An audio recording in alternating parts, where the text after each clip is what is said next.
Pasuyo lang po ito. Nandito po sa gilid ng kalsada. Napakadelikado po na ito. Ayan, isa pa yan nandun. Kung napanood nyo itong mga video na ganito, please do share. Liligtas kayong buhay. Masisave kayong pangarap ng mga taong nadidisgrasya sa ganyan. Good luck! Walang umaga mga kapatid, nasagasaan ko kagabi ang isa neto. Bakit ko nasagasahan ha? Tignan nyo mga kapatid. Wala man lang early warning device. Kaya nandito tayo sa National Highway. Ayan. Ito yung ginawang kalsada ng hindi ko alam kung anong contractor, but of course DPWH ito, ano. Ayan. Wala man lang early warning device, reflectorize, etc. etc.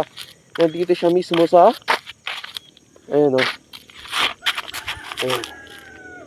So sa hindi ko malamang kadahilanan bakit may mga ganito pa rin hanggang ngayon. Napakadelikado po oh. Ayan oh. No?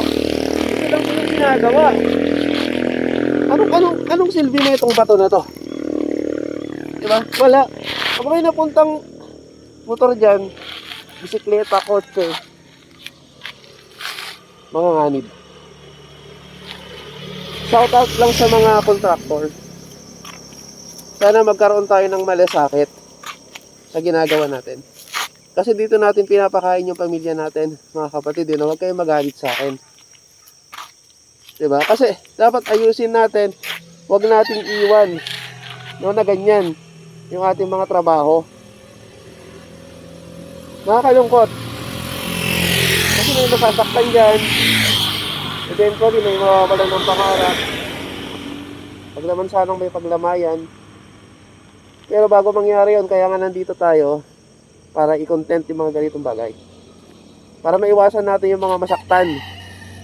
No, lalo na mga kapwa mahihirap na kababayan natin na dumadaan dito, yan, mga walang helmet. So ano na lang ang kinabukasan nila pag nasagi yan.